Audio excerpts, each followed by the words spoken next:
Istighraq itu artinya sesuatu yang luas dan komprehensif. Luas, banyak, komprehensif. Holistik bahasa sekarang. Luas, banyak. Holistik, komprehensif.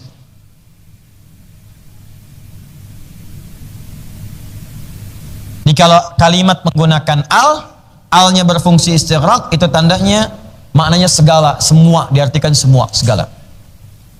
Ini penting nih saya terangkan dulu di awal, karena nanti saat kita baca ayat-ayat Al-Quran, al itu selalu ada, sering ditemukan maksudnya. Misal, nanti di Al-Fatihah kan ada Alhamdulillahirrabbilalamin. Itu alnya ta'rif apa istighraq? Ya, nanti kita paham di situ, nanti saya jelaskan. Kalau ta'rif berarti pujian hanya khusus bagi Allah. Kalau istighraq semua pujian hanya milik Allah. Jangan ada seorang pun yang minta dipuji. Jadi kalau antum tiap hari dalam sholat, Alhamdulillahirabbilalamin, pujian hanya milik Allah, segalanya hanya milik Allah, nggak ada yang layak dipuji termasuk saya. Tapi selesai sholat pengen dipuji, bagus nggak tadi bacaan saya? Itu artinya gagal bacaannya. Ya, ibu masya Allah, anaknya tuh luar biasa. Kemarin bagi rapot, luar biasa hafalan Qurannya 30 juz, bacaannya bagus. Semua milik Allah. Semuanya kembali kepada Allah. Hadza min fadli Rabbi. Ini mau karena Allah Subhanahu wa taala. Itulah al-istighraq. Enggak usah ditambah lagi. Semua milik Allah ya ukhti. Tapi memang sih malam-malam kita juga berdoa karena Allah. Gitu. Terus kita ikhtiar cari guru yang bagus. Kan nggak mungkin Allah menetapkan kalau kita nggak berikhtiar. Paham ya? Nah, kalau sudah istighraq sudah nggak usah ditambah-tambah lagi. Nah ini al-istighraq ini mencakup semua, banyak, luas tanpa kecuali. Tambahlah Fatihah. Fatihah ini dalam ilmu hikmah, kajian lughawiyah secara bahasa bukan sekedar pembuka, tapi Fatihah pembuka pada segala yang baik. Pembuka pada segala yang baik. Fataha yaftahu fathan fatihun wa fatihatan.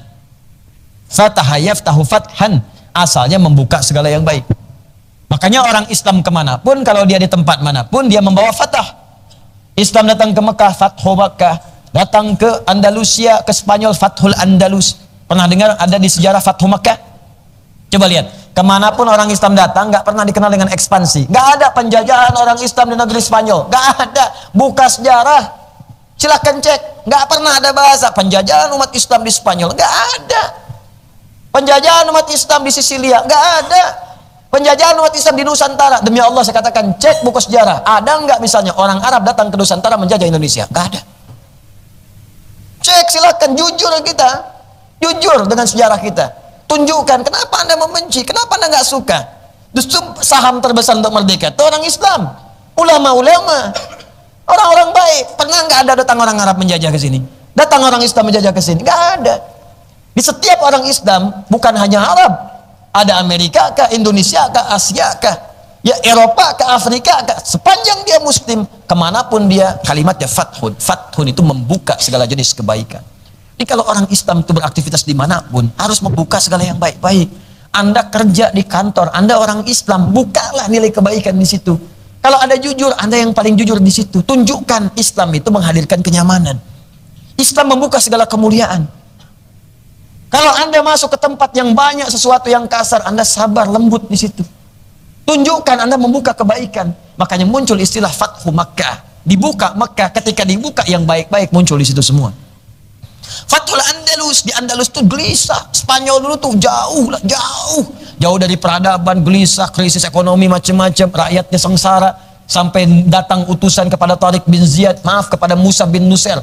Musa bin Nusair itu gubernur di Afrika Utara. Afrika itu dulu provinsi. Udin, provinsi Afrika Utara. Gubernurnya Musa bin Nusair, khalifahnya di Madinah. Anda bayangkan, Afrika Utara, provinsi. Kedatangan utusan dari Andalus ngadu, kami dizolimi Raja Rodrik. Oh, ada yang disiksa, ada yang dibunuh, ada yang macam. Tolong dibantu, minta dibantu. Dicek dulu ke sana, cek intelijen, cek ke sana, lihat, bagus, benar ini. Ini harus dibantu, ini salah Islam membuka nilai kebaikan. Kirim Tariq bin Ziyad, Tariq kirim, bawa 10.000 pasukan, bawa. Pakai kapal, laut, berangkat. Sampai di sebuah selat, ada gunung besar, kan, bukit, sampai sekarang dikenal dengan Jabal Tariq, bukitnya Tariq, Gibraltar dalam bahasa lokal. Berhenti di situ, dibakar semua sama Tariq, bakar semuanya kapalnya. Suruh lihat sama pasukannya, lihat prajurit ke belakang, apa itu? Api. Ke depan ada siapa? Musuh. Musuh dalam pengertian orang yang zalim. Zalim, bantu mereka. Kata Tariq, di belakang ada kematian, di depan ada kematian. Di depan syahid wafatnya, di belakang wafat dalam keadaan yang tidak mulia. Tinggal pilih, mau mati syahid, mau mati konyol. Kalau ingin wafat biasa, berenang balik sana. Tapi kalau Anda ingin membuka kebaikan di tempat ini, berikan contoh kepada saudara-saudari kita, tolong mereka yang zalimi, maka berikan pengabdian kita yang terbaik karena Allah Subhanahu wa taala. Terbakar semangatnya, berjihad untuk menegakkan kebaikan dan membela orang-orang tertindas, dibukalah pintu kebaikan. Setelah selesai minta pamit. Tugas kami selesai ya, sudah bantu, kata mereka, tolong bantu kami, jangan tinggalkan kami. Dilaporkan lagi ke pusat, apa jawabannya? Bantu sepanjang mereka butuhkan bantuan. Dibantu di situ, dikirimkan pangannya, dikirimkan khotbah yang kelak di alfalfa di kemudian hari, di pangan untuk ternak, pangan untuk kuda segala rupa. Makanya kuda terbaik sekarang dari Andalus, dari Spanyol. Pakannya dibawa semua, dihidupkan jadi peradaban. Bayangkan, Spanyol yang jauh kemudian datang orang Islam, dibuka jadi peradaban. 7 abad, saudara. 7 abad, teman-teman. Muncul banyak hal di situ. Kemajuan pengetahuan, teknologi segalanya, banyak ulamanya, banyak orang-orang hebat. Bahkan Anda baca sejarah, dia nggak mungkin dipungkiri. Orang Eropa belajar ke situ. Italia datang, Portugis datang, belajar. Saya khatam tuh kajian ini. Setahun mata kuliah itu di S2 dipelajari. Ya, sebelum masuk ke situ, bahkan di tingkat akhir di kuliah dipelajari, tokohnya ada, kitabnya ada, bukunya ada, kesaksiannya ada semua. Eropa tuh mercusuarnya Spanyol. Lihat, datang. Apakah ditolak? Tidak. Yang Kristen belajar, yang Yahudi belajar, segala dulu belajar. Bahkan ya, mohon maaf ya, orang dulu bangga mengenakan jubah, bangga mengenakan kerudung yang perempuannya. Lihat tampilan ratu-ratu di masa lalu pakai kerudung, Anda bayangkan. Kerudung tuh kebanggaan dulu. Di mereka bangga tuh dengan nilai-nilai keislaman itu, jadi identitas itu. Jadi ibu yang di bawah tuh bangga dengan kerudung itu izzah, itu bukan cuma syiar. Ada ibadah, ada kemuliaan, itu tunjukkan. Tapi itu nggak akan bernilai kalau sifat-sifat mulianya nggak ada. Ya ini korupsi pakai kerudung, ya ngambil maling barang-barang misalnya di supermarket, minimarket pakai kerudung, ya habislah kemudian syiar itu yang seharusnya tidak ditempatkan di tempat-tempat yang tidak mulia. Yang paling dahsyat, nyurinya nggak pakai kerudung, begitu di sidang pakai kerudung. Ini yang bahaya. Itu yang parah itu. Ya, kita doakan semoga mendapat hidayah, kan poinnya seperti itu, selalu terbuka. Jadi fathu, pembuka segala kebaikan. Pembukanya, yang membuka adalah Allah, sifatnya disebut Fattah. Ini kalau ke manusia Fatih, Muhammad Al-Fatih, membuka Konstantinopel, membuka Al-Aqsa, itu manusia diberikan nilai-nilai kebaikan di situ. Tapi kalau pembuka segala kebaikan namanya Fattah. Kalau ingin diberikan sifat, tambahkan tak di ujungnya, Fatihah. Kenapa surah ini disebut surah Al-Fatihah? Karena isi Al-Fatihah kalau dikuasai dengan baik, dipahami, dipelajari, akan membuka semua jenis-jenis kebaikan yang ada di dunia dan di akhirat. Kalau Anda ingin bekerjanya sukses, pahami Al-Fatihah, maka terbuka semua pintu kesuksesan dalam pekerjaan Anda. Ingin di rumah tangga baik, pelajari isi Al-Fatihah, maka di situ akan terbuka semua pintu kebaikan di rumah tangga. Ingin masuk surga, pelajari isi Al-Fatihah. Di dalamnya ada rangkuman Al-Quran yang mengajarkan kepada kita semua jenis pintu-pintu kebaikan. Di sini sifatnya istighraq, kemudian ditambahkan Fatihah, dicontohkanlah lewat nama-nama yang melekat kepadanya plus sifat-sifatnya. Apa di antara contoh kebaikan itu? Ada pintu kesehatan disebut asy-syifa, ada ar-ruqyah, ada pintu ibadah disebut as-shalah, alhamdulillah. Ya, ada pintu munajat kepada Allah disebut asasul Quran. Ada semua, ada pintu semua, cukup dari semua yang ada. Jadi kalau Anda cukup hafal Al-Fatihah, paham maknanya, kayaknya dunia dan seisinya cukup, udah, nggak ada pengaruhnya. Disebutlah Al-Kafiyah, yang dicukupkan dengan surah itu. Cukup hafal surah itu, paham rangkuman kandungan Al-Quran. Cukup paham isi Al-Fatihah, maka dunia seakan tidak punya nilai di hadapan Anda. Jadi kecil, dikecilkan oleh Allah, dipenuhi semua jenis-jenis kebaikan. Paham sampai sini? Nah, jadi kenapa surah ini disebut dengan Al-Fatihah? Bukan sekedar dia pembuka Al-Quran atau pembuka bacaan dalam sholat, tapi juga dia isi Al-Fatihah dari awal sampai akhir juga akan membuka semua jenis-jenis kebaikan yang didambakan di dunia sampai dengan di akhirat. Jelas sampai sini? Baik, kalau sudah jelas, kita coba ambil dulu di sini turunannya untuk malam ini, satu ayat saja atau pengantar ke satu ayatnya supaya kita bisa mendapatkan itu semua. Karena kalau cuman sampai di sini saja belum kita pahami isinya, belum dapat juga. Apa yang Anda pelajari tadi dari Ustaz Al-Hidayat? Al-Fatihah itu fungsinya bisa membuka segala pintu kebaikan. Al-nya bisa ma'rifah, bisa istighfar. Terus bagaimana caranya? Pekan depan. Belum dapat kita ya. Minimal kita dapatkan satu dulu ya, insyaallah. Baik, yang pertama jumlah Al-Fatihah, jumlah ayatnya ada 7 ayat. Berapa ayat? 7 ayat. Berdasar keterangan langsung dari Allah di Al-Quran surah ke-15 ayat 87. Walaqad atainaka sab'an minal mathani wal Qur'anil azim. Sungguh Muhammad sallallahu alaihi wasallam kami telah anugerahkan kepadamu khusus, atainaka khusus kepada Nabi Muhammad. Jadi ini memang kekhususan Nabi Muhammad sallallahu alaihi wasallam yang tidak diberikan pada nabi-nabi dan rasul-rasul sebelumnya. Gak dapat, cuma Nabi Muhammad saja. Maka berbahagialah kita yang memiliki nabinya Nabi Muhammad sallallahu alaihi wasallam. Spesial. Jadi kalau sudah ada Nabi Muhammad dengan syariatnya, gak usah baca-baca lagi yang sebelumnya. Nah, ini sudah dapat yang paling spesial, pilih yang biasa. Kayak beginilah, udah dapat kelas eksekutif, malah masuk ke ekonomi. Ya, ini kan fatal gitu. Udah dapat eksekutif, kenapa ditinggalin? Masuk ekonomi. Misal gitu kan, itu gambaran saja. Dan ada yang lebih parah, diberikan jalan yang baik yang benar, milih yang salah. Syariatnya Isa alaihissalam selesai. Syariatnya Musa tuntas. Sulaiman alaihissalam selesai paripurna. Ditutuplah, disempurnakan dengan syariatnya Muhammad sallallahu alaihi wasallam. Ini penutup yang sempurna, yang paling bagus, keterangan ada semua. Ambil yang itu. Di sepanjang ada syariat Muhammad sallallahu alaihi wasallam, yang lainnya selesai. Apa di antara keutamaannya? Kata Allah, saya berikan spesial khusus untuk Nabi Muhammad. Ini nanti ada keutamaan beberapa yang melekat pada Nabi Muhammad yang Nabi lain gak mendapatinya. Yang paling utama di antaranya Al-Fatihah. Kata Allah, sab'an minal mathani, 7 ayat yang diulang-ulang. Ulang-ulang setiap hari, setiap waktu. Tidak ada satupun 7 ayat diulang-ulang dalam satu surah, terus dibaca, diulang, kecuali Al-Quran. Dan bahasanya indah. Bahasanya indah. Sab'an minal mathani, bukan sab'an minal mukarrar. Padahal bisa, mukarrar itu diulang juga. Kenapa menggunakan kata tasniyah? Tasniyah itu bukan sekedar diulang. Sesuatu yang mengandung keindahan. Sesuatu yang mengandung pujian.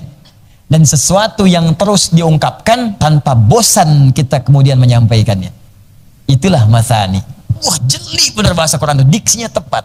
Makanya tidak pernah ditemukan ada orang mengulang Fatihah dalam sehari 17 kali tapi bosan. Gak ada.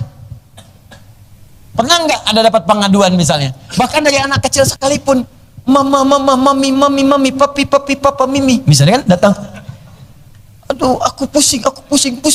Kenapa? Baca Al-Fatihah. Tidak ada. Yang kecil tidak. Yang remaja tidak. Yang tua pun tidak.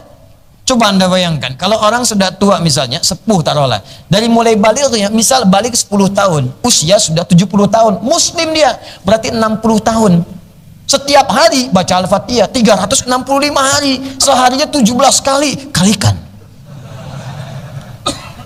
17 kali 365, ya, dikalikan kemudian 12 kali 60. Nanti besok kasih tahu saya. Udin aja susah tuh nyarinya tuh. Nggak mudah itu. Tidak mudah. Berapa kali coba bayangkan. Saya nggak usah bicara 60 tahun lah. Yang mau saya maksudkan, pernah nggak ada orang 60 tahun muslim mengeluh sakit kepala karena baca Al-Fatihah? Sehari 17 kali.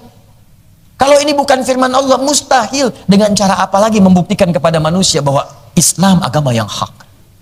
Al-Quran mukjizat yang benar. Kalau ini buatan manusia, pusing. Karena sifat makhluk beda dengan khalik. Ciptaan makhluk nggak akan sama dengan ciptaan khalik. Dan Al-Quran itu bukan ciptaan, bukan makhluk. Al-Quran itu firman, apalagi firman. Buatan Allah saja tidak akan sama. Makhluk saja nggak sama, apalagi firman. Nih kita ciptaan Allah nih, makhluk kita ini. Manusia nggak akan bisa buat seperti kita, nggak akan sama. Bikin nyamuk aja nggak bisa. Bikin nyamuk coba yang tidak kaku. Terbangnya cepat. Anda bayangkan, belum ditepok, udah terbang. Nyamuk. Wah, pipi kita aja yang sakit, dia enggak. Bisa terbang, bisa nggak manusia bikin begituan? Nggak ada. Amerika negara adidaya membuat prototipe nyamuk, nggak ada. Paling banter baygon, meraket, itu aja, nyamuknya enggak. Itu baru makhluk, sedangkan Al-Quran bukan makhluk. Al-Quran itu firman, siapa yang bisa kemudian menyamainya? Nggak bisa. Makanya yang dibuat oleh manusia, bacaan-bacaan, jangankan 17 kali, baca sehari 3 kali, pusing Anda. Baca. Buku paling bagus semuka bumi, baca novel. Ketika cinta bertasbih, ketika tasbihnya hilang, ketika ayat-ayat macam-macam lah, baca aja pokoknya lah, baca. Iya, ayat-ayat cinta, ayat-ayat putus, ayat-ayat ini, bacalah Anda, apapun itu. Ya, mau novelnya si Fulan, novelnya ini, novel macam-macam, nggak ada orang baca 3 kali sehari, baca lagi, baca. Paling-paling hari kedua bosan, lempar. Kenapa? Bosan, datang saya, tanya aja. Saya bacain tuh novelnya, halaman keberapa, halaman posisi keberapa, kanan, kiri, depan, atas, belakang, apal saya. Tapi suruh baca lagi, nggak mau. Al-Fatihah tidak. Allahu Akbar. Subuh tuh 2 kali, zuhur dibaca 4 kali lagi. Yang lebih dahsyat, nunggu zuhur, duha, dibaca lagi. Baru subuh muncul syuruk, dibaca lagi 2, tapi nggak pernah ngeluh. Coba. Ini luar biasa, Al-Fatihah. Makanya mathani dibaca diulang-ulang, tapi nggak ada orang bosan. Coba mungkin di antara Anda, bapak atau ibu di bawah ada yang dokter, pernah nggak ada yang masuk kepada Anda di poli Anda, ada keluhan pusing karena baca Al-Fatihah? Nggak ada. Ya, pusing bu dokter, kenapa? Ini saya baca Al-Fatihah 17 kali, nggak ada. Mustahil, firman Allah. Mathani. Nah, bagaimana coba kita menghadirkan keyakinan lagi? Kalau nggak yakin juga menurut saya ada yang terhalang di jiwanya itu. Kalau mau percaya gini deh, maaf ya, bandingkan dengan kitab lain deh. Bawa kitab lain atau teman-teman misalnya di agama lain kita hormati, ya, hormati yang lain. Jangan paksa, jangan macam-macam. Tapi coba kita ingin mengukur kebenaran risalah keislaman kita, kebenaran agama kita. Bandingkan, baca buku lain, kitab lain. Rasakan, ada nggak seperti nikmatnya baca Al-Fatihah ini? Baca 17 kali, ada nggak orang baca di kitab lain? Kepercayaan agamanya dibaca 17 kali. Saya buat umum aja ya, sebab kalau saya bikin khusus spesifik langsung disebutkan, habis ini tersangka saya.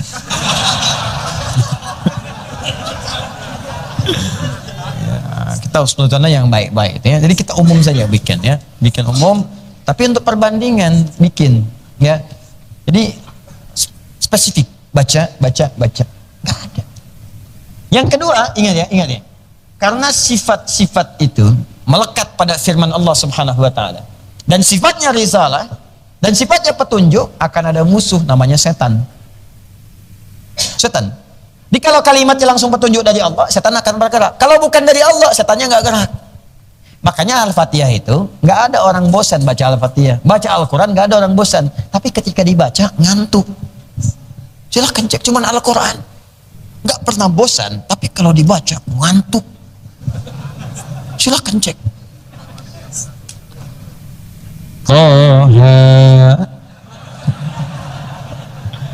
Itu baru 2 huruf tuh. Ada yang baru sehuruf, wah udah berat kepalanya. Nun. Baru nun tuh. Ya, udah berat kepalanya, ngantuk. Karena memang setannya bekerja. Makanya ketika mau baca, berlindunglah kepada yang tidak pernah tertidur, apalagi ngantuk. La ta'khudhuhu sinatun wala naum, supaya dilindungi. Makanya jangankan baca Quran seperti biasa, dalam sholat pun bisa ngantuk.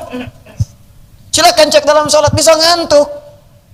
Kalau Anda baca hadis ya dengan lengkap, misal di Abu Daud lah, dari hadis nomornya 857 itu, dari mulai bertakbir, ya idza udzina fa fara syaitanu wa alaihi dharatun. Kalau azan dikumandangkan, setan lagi meninggalkan anak Adam sambil dengan terkentut-kentut, terbirit-birit. Maksudnya kalau azan ada baunya pun dia nggak mau cium, saking bencinya dengan suara azan. Artinya kalau ada orang nggak suka dengan suara adzan, itu dia sedang disusupi oleh syaitan. Karena di hadis cuma setan yang nggak suka suara adzan, disusupi, kita doakan. Kalau manusia biasa ditinggalkan, makanya jarang orang saat adzan berkumandang itu, ya bisa ada perasaan nggak suka. Umumnya rata-rata mengingatkan, akhi itu, bro, sudah adzan nih, karena setannya pergi. Fa idza tuwiba fa'ada, kalau adzan selesai maka setan balik lagi. Maka dia bisa mengatakan yang ditanya, tenang aja bro, baru adzan, belum qomat. Itu. Ya, ya, hatta idza kabbara, sampai dia kemudian bertakbir, Allahu akbar, takbir. Faqala syaitanu udhkur kada udhkur kada. Saat dia mulai bertakbir itulah syaitan kemudian mengingatkan, ingat ini ya, ingat itu. Ingat ini, ingat itu. Ingat ini, ingat itu, ingat. Enggak percaya silakan. Bisa. Sebentar ya. Honda Fred putih B1152 ZFT.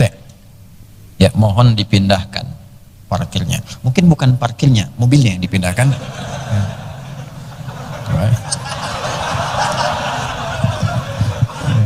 Parkir dipindahkan, orang nggak bisa parkir lagi besoknya.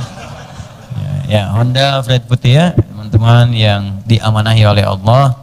Honda Fred putih ya, Fred warna putih B1152 ZFT, mohon dikondisikan ya, disesuaikan parkirnya. Coba disesuaikan, barangkali mungkin ada di sekitaran tempat kita, di rumah yang punya haknya untuk bisa mendapati akses untuk keluar atau masuk ya. Mohon dikondisi. Semoga Allah muliakan Anda insyaallah. Baik, sampai di mana tadi setan? Ya. Udhkur kada, ingat ini, ingat itu. Jadi baru takbir itu setan memberikan waswas, ingat ini, ingat itu. Makanya ini nyata nih, ini benar-benar nyata. Kalau Anda nggak percaya, sebelum sholat itu kita bisa fokus kita. Tapi begitu bertakbir, benar kata Nabi, begitu Allahu Akbar, mulailah muncul di kepala kita. Bahkan yang tak ingin kita ingat. Gak percaya nanti ya, Anda malam bangun tahajud, walaupun cuma 2 rakaat, bangun Anda akan terngiang dengan kalimat saya ini. Sebelum takbir Anda fokus, khusyuk ya Allah, khusyuk. Begitu takbir, Allahu Akbar muncul. Bahkan kalimat saya ini pun akan muncul lagi. Ingat ya, kata Ustadz Adi, begitu Anda bertakbir akan muncul, itu setan. Itu bukan saya, setan itu. Itu akan muncul. Nah, makanya sering membuatkan kepada kita itu, walaupun kita baca Al-Fatihah, kita baca. Cuman gangguan datang, ini menunjukkan bahwa itu firman Allah yang nyata.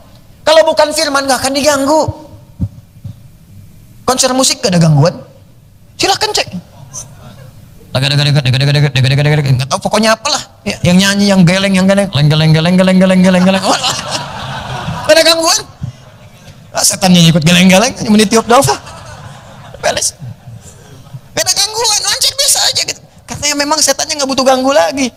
Kalau setannya ganggu, setannya bermasalah, nggak ada kerjaan dia. Kurang elit setannya. Oke, yang diganggu tuh yang orang sholat, yang baca Quran. Ini menunjukkan itu nyata firman Allah. Kalau bukan firman Allah nggak akan diganggu. Kalau itu bukan mukjizat nggak akan diganggu. Ini menunjukkan agama kita itu benar. Risalah yang dibawa Nabi Muhammad itu nyata, benar. Kita sekarang sedang beragama dengan benar. Jadi jangan keluar.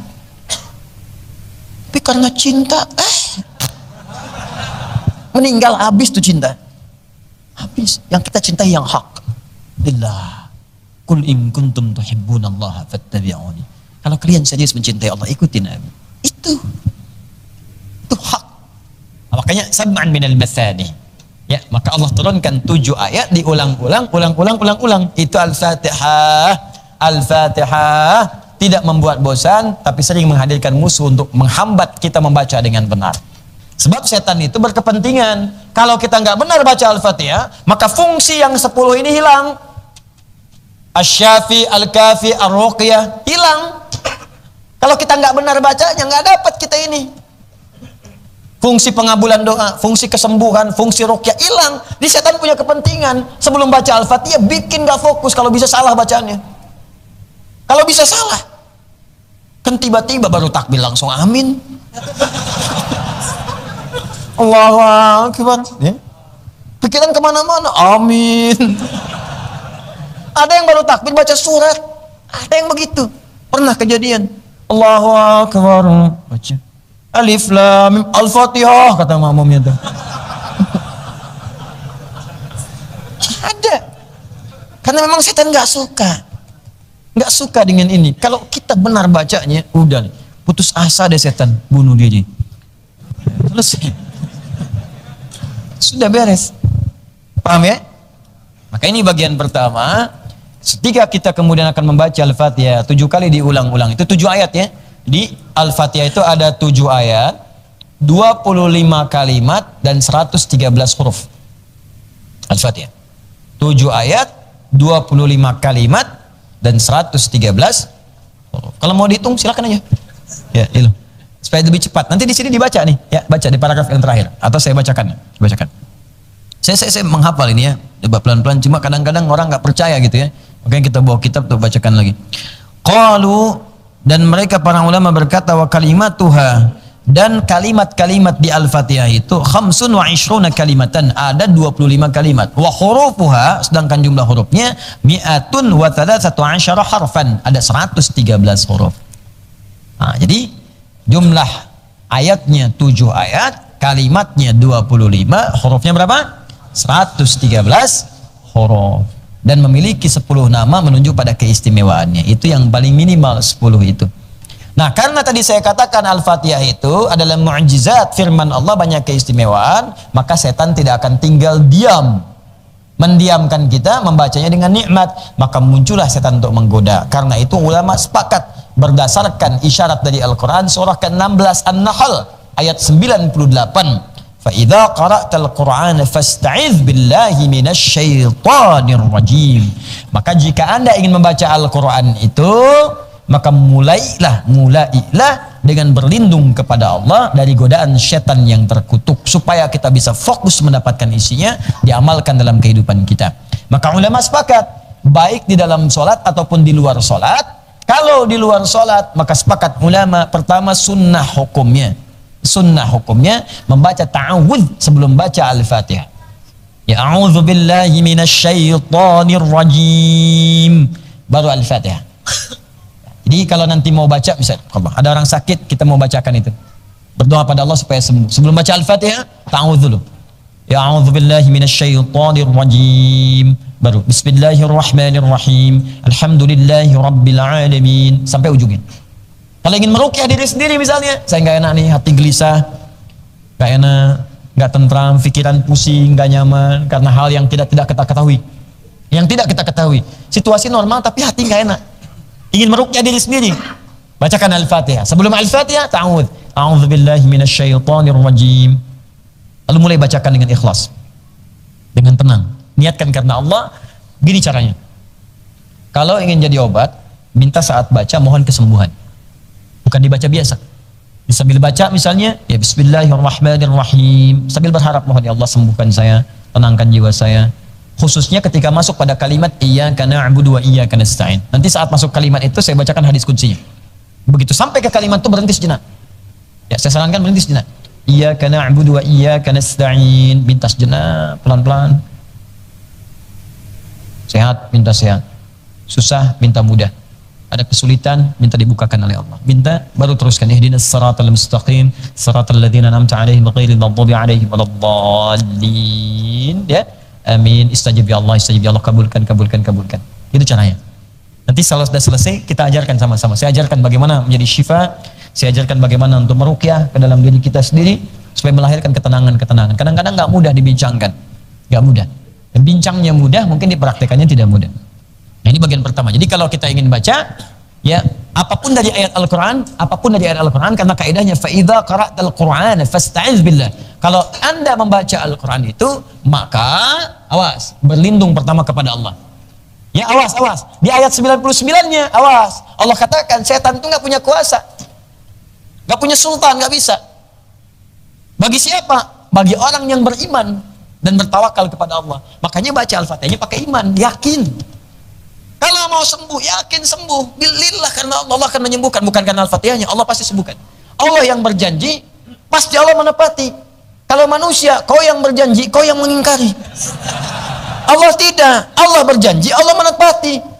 Innallaha la yukhliful mi'ad. Karena Allah tidak mungkin mengingkari janjinya. Quran surah 3 ayat 9. Paham ya? Begitu dibaca, akan baca dengan iman dan tawakal pada Allah. Syaratnya di ayat 99-nya. Ya, lilladzina amanu, bagi orang beriman, wa ala rabbihim yatawakkalun, dan bertawakal kepada Allah. Tawakal lillah, Allah pasti sembuhkan. Baca. Gitu caranya. Bukan cuma dibaca. Al-Fatihah. Amin, selesai. Bacaannya dapat pahala, tapi fungsinya belum tentu. A'udzubillahi minasyaitonir rajim. Bismillahirrahmanirrahim. Alhamdulillahirabbil alamin. Minta. Yakin dengan Allah. Sembuhkan ya Allah. Sembuh. Ya. Jadi pertama, berlindung kepada Allah dulu dari godaan syaitan. Sedangkan dalam sholat, dalam sholat sebelum membaca Al-Fatihah itu khusus di rakaat yang pertama. Maka ulama terbagi pada dua pendapat. Yang satu mewajibkannya, wajib baca. Yang kedua menghukumi sunnah baca. Sunnah baca. Iqtidaan bi Rasulillah sallallahu alaihi wasallam, mencontoh Nabi sallallahu alaihi wasallam ketika kemudian akan baca Al-Fatihah dalam salat di rakaat yang pertama membaca ta'awudz terlebih dahulu silent bacanya. Jadi enggak dijaharkan. Enggak bisa Ustaz, ini setannya begitu kuat menggoda saya pengen jahar aja, enggak bisa. Tetap mau setannya kuat, mau lemah, bintang 3 enggak ada bintang pada setannya, tetap dibacakan sir.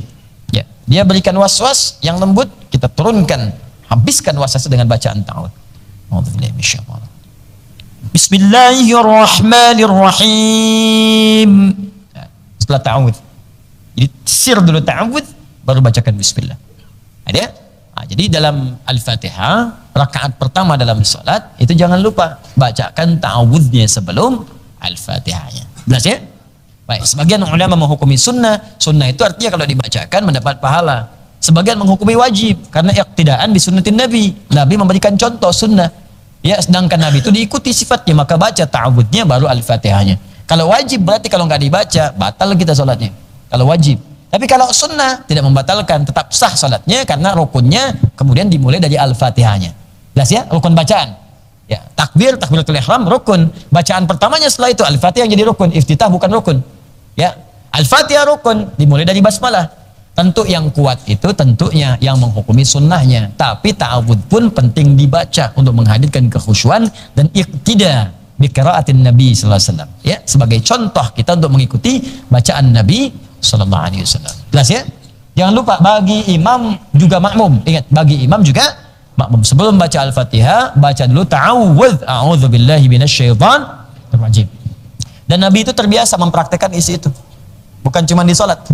Jadi Nabi itu kalau datang ke setiap tempat, apalagi tempat baru, ya, itu langsung mengkhitab, mengajak bicara tempatnya. Langsung. Bukan seperti kita diajak ngobrol, bukan. Maksudnya ingin memberikan pelajaran penting kepada kita untuk berlindung kepada Allah di setiap tempat. Nabi katakan, Rabbi wa rabbikillah, ya ardun, Rabbi wa rabbikillah. Riwayatnya sahih. Hei bumi, hei tanah, hei tempat ini. Ingat ya, Tuhanku dan Tuhanmu sama adalah Allah subhanahu wa ta'ala. Maka aku berlindung kepada Allah di tempat ini dari setiap pijakan kaki orang jahat yang pernah berpijak di tempat ini. Aku berlindung dari semua keburukan yang terjadi di tempat ini. Aku berlindung dari keburukan orang-orang yang pernah berada di sini dari yang buruk-buruk. Aku berlindung kepada Allah dari segala keburukan yang pernah terjadi di tempat ini. Nah, itu boleh Anda biasakan. Jadi begitu masuk ke kantor baru, bekerja di tempat baru, berdoa dulu. Ya Allah, semua adalah Engkau yang memiliki. Rizki Engkau yang memiliki. Jiwaku pun Engkau yang punyai.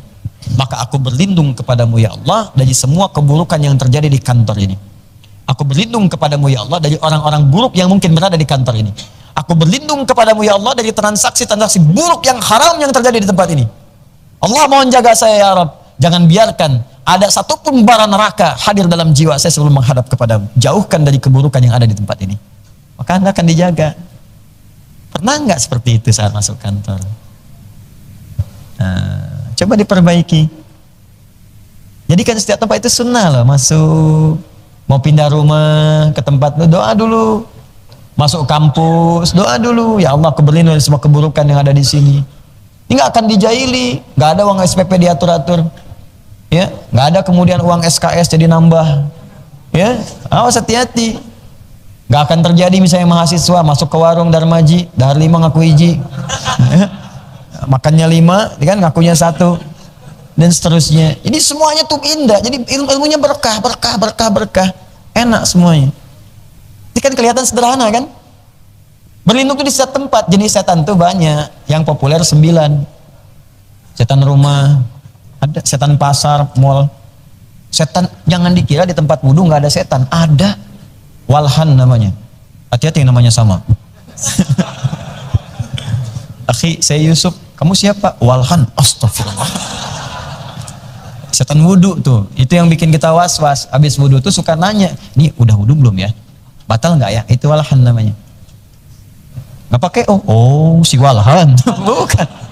Walhan. Jadi begitu sudah muncul itu, langsung a'udzubillahi minasyaitonirrajim. Allahumma inni a'udzubika ya Allah bi kalimatika tammah min kulli syaitanin.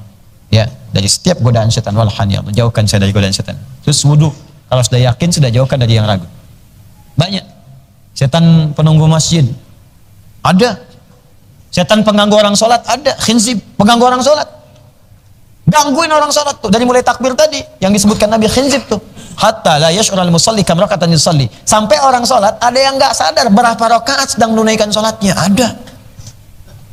Nggak percaya terjadi, mungkin anda sendiri pelakunya.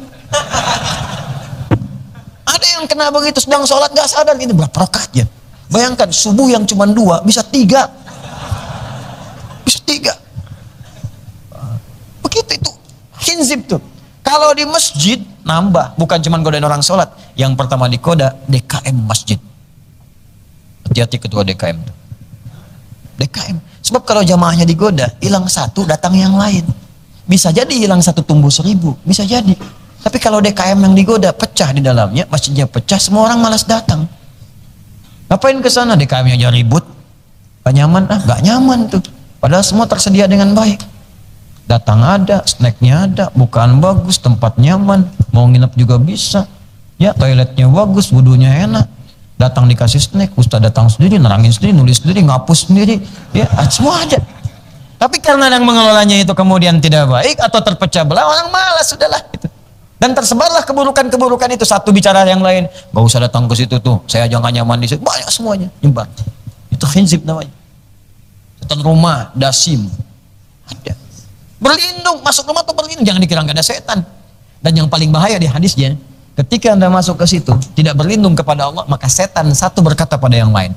Setan satu berkata pada yang lain. Artinya dari tempat anda pergi itu mungkin ke mall, setannya bisa ikut. Ibu yang di bawah, Bu.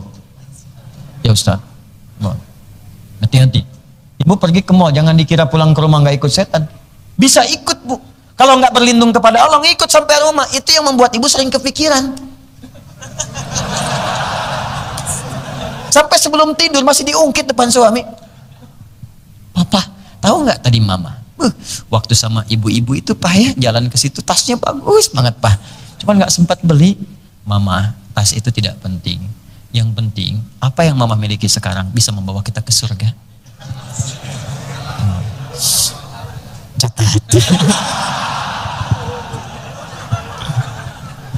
Iya Pak ya. Betul, mama salah Pak. Ya mudah-mudahan tas ini pun walau sudah 10 tahun bisa membawa kita ke surga ya Pak. Iya mah. Tapi Pak, yang tadi itu memang bagus banget nih Pak. Ada lagi. Itu setan mal ikut ke rumah. Terus duet lagi sama dasim setan rumah. Apa tugasnya dasim setan rumah? Memecah belah kehidupan rumah tangga. Quran surah 2 ayat 102. Yufarniquna bihi bainal mar'i wa zawji. Memecah belah suami istri. Gara-gara tas di mall bisa pecah tuh hubungan. Gak saling sapa semalaman. Anda bayangkan. Mama ini gimana sih? Dari tadi kan Bapak bilang yang penting ke surga. Papa gimana sih? Oh, rame. Sampai subuh tuh. Anda bayangkan. Maka berlindung kepada Allah. Ada caranya masing-masing, ada caranya. Kalau setan rumah, salam. Assalamualaikum. Biasakan ya, masuk rumah, masuk kamar tuh. Ya kalau kamar-kamar banyak, biasakan masuk. Assalamualaikum. Assalamualaikum warahmatullahi wabarakatuh. Buka aja. Rapikan. Kasih moratal biar teduh. Si moratal. Kalau bisa sekarang desain rumahnya, ada sound misalnya, sound yang intinya. Terus kemudian cabangkan itu ya ke setiap ruangan-ruangan. Di atasnya ada speaker itu indah tuh. Kalau nggak percaya silahkan Anda coba. Nanti akan ada perubahan. Enak. Jadi tenang, masuk ruangan manapun ada tenang. Ya, kalau belum ada speaker itu, beli aja speaker aktif simpan di setiap ruangan. Jadi begitu Anda masuk, dia muter aja 24 jam. 24 jam. Itu rasanya indah ke jiwa. Saya tuh pernah pulang tuh, dakwah malam-malam. Tengah malam saya pulang. Begitu saya masuk, hari itu saya belum baca Quran. Terus masuk ke situ, speaker itu berputar. Pas masuk ke satu surat. Saya diam sejenak, saya teteskan air mata tuh. Saya tunjuk. Saya lihat istri saya, anak saya sudah tidur. Saya bayangkan, saya bisa ikut kalian nggak ke surga gitu kan? Khawatir kita itu kumpul di dunia tapi di akhirat terpisah. Pertama saya tunjuk speaker ini. Kamu dihisab juga enggak? Makhluk tiap hari 24 jam bisa baca Quran. Saya yang dihisab belum baca. Bil wudhu kita, bil mushaf baca. Sholat kita baca. Nikmat. Sampai menjelang subuh kita istighfar. Ingat dosa. Kamu speakernya nggak dihisab, bisa baca. Saya yang dihisap kenapa nggak baca? Jadi ada suasana itu gitu di malam hari itu. Ada ketenangan dalam jiwa kita. Sesekali iseng antum matiin. Ada yang gelisah dalam jiwa. Ya. Masuk, bacakan. Assalamualaikum, assalamualaikum. Saya biasanya mengajarkan pada anak-anak juga sejak dia usia 3 tahun bisa bicara, sudah mulai rajin, sudah mulai lucu. Saya kasih tahu. Anak saya yang besar sekarang 6 tahun dia. Ya. Kakak nih masuk ruangan, ucapkan assalamualaikum ya. Kalau enggak nanti ada setan, namanya Dasim, bisa mengganggu kakak nanti. Oh dia, siapa ya? Ya namanya siapa? Dasim. Masuk dia ruangan. Masuk ke ruangan langsung dibuka sama dia. Assalamualaikum Dasim. Sebut namanya langsung. Biar nggak tertukar. Selesai lagi. Nah itulah ya. Jadi diucapkan apa? A'udzubillahi minasyaitonir rajim. Ya. Saat berjumpa dengan istri, ta'awudz, minta perlindungan, ada doanya. Ya, ajak anak ke ruangan, baca ta'awudz dan seterusnya, berlindung. Masuk ke mall, berlindung kepada Allah dari setan-setan yang mungkin bisa menggoda, mengarahkan pada yang buruk. Kan kita nggak tahu mana yang kelihatannya madu padahal ada racunnya. Mana yang kelihatannya haram, ini kan dibungkus dengan yang halal. Mana yang kelihatannya halal betul tapi ternyata dari hasil pekerjaan yang haram. Orang haram, dia punya pekerjaan besar, hartanya banyak, bikin mall, tapi hasilnya dicurian. Haram kan? Kalau Anda nggak berlindung, Anda nggak akan tahu masuk tempat itu halal apa haram. Masuk ke mall, ternyata itu hasil gusuran fakir miskin. Tanahnya digusur, bikin mall di situ. Banyak fakir miskin menangis karena terambil haknya di situ. Kalau Anda benar-benar peka, berlindung pada Allah. Begitu berlindung, hati Anda akan digerakkan. Jangan masuk yang ini, yang sana saja. Masuknya nggak enak, tiba-tiba pindah. Atau dibikin kejadian. Begitu masuk penuh, Anda pindah. Begitu masuk barang yang dicari nggak ada. Padahal kemarin ada, tiba-tiba nggak ada. Bisa jadi begitu. Allah arahkan pada yang baik. Itu nggak kasat mata gitu John. Ya. Kalau kasat mata kelihatan, tapi kalau nggak nampak susah. Ini kelihatannya sederhana teman-teman, tapi keberkahannya tinggi. Tinggi sekali. Nanti antum akan rasakan lah kalau sudah menikmati ayat-ayat itu. Tapi kalau Al-Qurannya sudah ada di dalam jiwa kita. Quran hadir dalam jiwa kita, itu kenikmatannya nggak bisa diganti dengan apapun. Nikmat. Nah, setelah berlindung itu, masuklah ke dalam setiap huruf tadi, 113 huruf, satu persatu kita kaji. Kenapa pakai ba? Kenapa pakai ismun? Kenapa menggunakan Allah? Kenapa Rahman? Kenapa Rahim? Kenapa ada alif lamnya? Apa maksudnya? Anda baru bisa Bismillahirrahmanirrahim 19 huruf, demi Allah saya katakan akan terjadi perubahan dalam kehidupan Anda.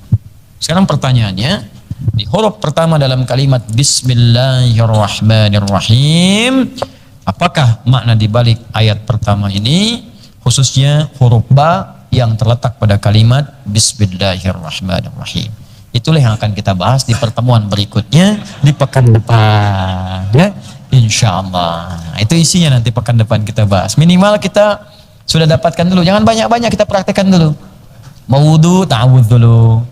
Mau sholat, ta'awudz. A'udzubillahi minasyaitonir rajim. Kadang-kadang ada yang baca Al-Falaq An-Nas, boleh nggak apa-apa. Ya. Masuk rumah, ta'awudz dulu. Baik. Saya hendak umumkan beberapa maklumat pengumuman. Yang pertama, insya Allah ta'lim kita hari Sabtu dan Ahad nanti akan berlangsung di Bandung. Ya, teman-teman yang ada di Bandung atau pemirsa dimanapun Anda berada yang berada dekat di Bandung, insya Allah. Dan ini kajiannya akan langsung praktikal. Saya nanti akan mulai mempraktikkan Al-Quran, terus mengkaji maknanya. Jadi mudah-mudahan sebelum saya wafat mungkin ada ayat-ayat Quran yang bisa kita tuntaskan. Jadi nanti ada kajian di beberapa tempat tuh, kajian ayat-ayat Quran. Yang kedua, saya mau sampaikan, insya Allah utusan dari Sudan itu pekan depan akan datang. Ya, 2 orang dari parlemen Sudan langsung, dan membawa kabar baik yang sudah terdaftar dipilih untuk berangkat ke Sudan. Ada 25 orang. Kita akan berangkatkan 2 pekan setelah Idul Adha, insya Allah. 2 pekan setelah Idul Adha, di mereka mengambil berkas dan ditunggu di sana. Berita baiknya yang kedua, dari mereka itu akan memberikan tambahan beasiswa 15 khusus tapi untuk penghafal Quran saja. Ya, penghafal Quran. Kita bikin MOU di sana. Ya, kita akan bikin MOU dan insya Allah akan dibuat di sini cabang dari kampus Sudan khusus untuk penghafal Quran. Ya, di sini. Ya, tambahan dengan Al-Azhar. Nanti saya mungkin di bulan depan atau setelahnya akan ke Sudan. Ya, di sana akan memberikan ceramah plus ada anugerah Dr. Honoris Causa yang diberikan kepada kami dari Sudan. Ya, nanti insya Allah di situ nanti akan diberikan MOU, dibuat MOU untuk kerjasama pembangunan Universitas Al-Quran baik di Indonesia ataupun nanti kita yang mengirimkan siswa ke Sudan ke sana. Yang ketiga, insya Allah bagi yang telah mendaftar seleksi da'i yang 10 orang itu sudah langsung terseleksi, berkasnya sudah dikirim kemudian ke Kairo kedutaan. Mungkin besok akan diumumkan siapa yang mendapati itu semua. Kami berharap tolong untuk medical check up-nya besok dikirimkan. Biayanya sudah kami berikan, tinggal kemudian disempurnakan. Kalau sudah dapat, insya Allah bulan September akan berangkat. Tiket kami yang tanggung insya Allah. Dan di sana makan minum dijamin dari Al-Azhar langsung. Dan insya Allah nanti dalam waktu dekat kita akan bekerja sama. Yang tahun depan mungkin kita akan kirim paling sedikit 50 orang untuk berangkat. Ya, dengan izin Allah Subhanahu Wa Taala. Kita pilih setiap provinsi satu dai. Ini nanti mewakili, jadi bisa pulang lagi untuk berdakwah kembali.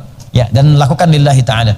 Kemudian yang terakhir, insya Allah teman-teman sekalian, untuk yang karantina itu kita akan mulai Agustus. Ya, untuk yang di sini, TFT-nya yang Training for Trainers dimulai tanggal 22 Juli. Agustus kita mulai, tempatnya sudah disiapkan, ya manhajnya sedang disusun. Juga mudah-mudahan kita ini juga ada saudara-saudari kita yang datang. Saya lihat ada yang dari Makassar, Sulawesi, ada yang dari Wajo, dari Goa, dari beberapa tempat, dari Lampung. Itu juga berniat baik untuk bisa menyemarakan At-Taisir, bekerja sama, sangat terbuka, silakan. Tidak ada masalah. Bahkan di Lampung nanti awal Agustus kita akan launching At-Taisir untuk di Lampung. Jadi nanti tidak usah jauh-jauh ke Bekasi. Sistemnya kita install di Lampung. Di Lampung nanti bisa belajar. Dan cita-cita kita dalam setahun paling minimal ada 100.000 penghafal Quran baru di Indonesia ini. Ya, paling sedikit. Paling sedikit. Dan saya tidak tahu ini pilihan Anda. Apakah Anda menjadi bagian dari itu atau tidak. Ya, saya kira itu nanti yang disampaikan. Dan ya saya lupa tambahan pekan depan itu insya Allah akan dimulai dan disampaikan informasi untuk seleksi kelas PKU namanya, pendidikan kader ulama. Saya akan seleksi dengan syarat tertentu, hanya 20 orang saja se-Indonesia akan belajar dengan saya langsung, dan saya bimbing langsung di sini selama setahun. Setelah itu kami sekolahkan keluar seperti teman-teman yang sebelumnya. Yang angkatan kemarin tuh ada, ya dikumpulkan juga, total ada 50 orang sekarang yang belajar. Ada di Turki, di Sudan, di Al-Azhar, di Madinah. Nanti kita akan seleksi, ada syarat-syaratnya, ada usianya, ada macam-macamnya. Nanti pekan depan akan diumumkan syaratnya, dibuka selama sepekan. Awal Agustus kemudian seleksinya ada, setelah itu baru diumumkan. 20 orang kami terima, itu langsung nanti saya tempatkan di tempat khusus dan gratis semuanya. Kami yang biayai selama belajar selama setahun sampai dengan berangkat keluar dengan izin Allah Subhanahu Wa Taala. Ya, insya Allah nanti ditunggu saja waktunya, mudah-mudahan ada manfaat. Dan saya tidak minta apapun ya, saya hanya tolong doakan supaya Allah mengampuni dosa-dosa saya. Ya itu saja. Dan bagi saya tidak ada masalah kalau antum bisa share apapun, ayo kita share. Ya, kalau ada yang kurang berkenan saya minta maaf karena saya juga manusia, pasti ada salahnya juga. Ya, silahkan datang aja ke saya cerita, ada salah saya apa, kalau saya perlu cium tangan, saya cium tangan, saya minta maaf ya. Itu yang harus dilakukan. Tapi kalau antum tak cerita, saya tak tahu apa kelemahan saya yang bisa saya perbaiki. Saya kira itu. Terima kasih pada teman-teman semuanya. Semoga Allah muliakan kita dan menerima taubat kita dan doa-doa kita. Allahumma taqabbal minna innaka antas sami'ul alim. وتب علينا إنك أنت التواب الرحيم. اللهم علمنا ما ينفعنا ووفقنا فيما تعلمنا لنعمل به يا أرحم الراحمين. اللهم تبنا يا الله إليك يا أرحم الراحمين. توفنا مسلمين وألحقنا بالصالحين مع الذين أنعمت عليهم من النبيين والصديقين والشهداء والصالحين وحسن أولئك رفيقا. اللهم بارك لنا ببركة الفاتحة. اللهم بارك لنا ببركة الفاتحة. اللهم بارك لنا ببركة الفاتحة بقولك بسم الله الرحمن الرحيم الحمد لله رب العالمين الرحمن الرحيم مالك يوم الدين إياك نعبد وإياك نستعين اهدنا الصراط المستقيم صراط الذين أنعمت عليهم غير المغضوب عليهم ولا الضالين.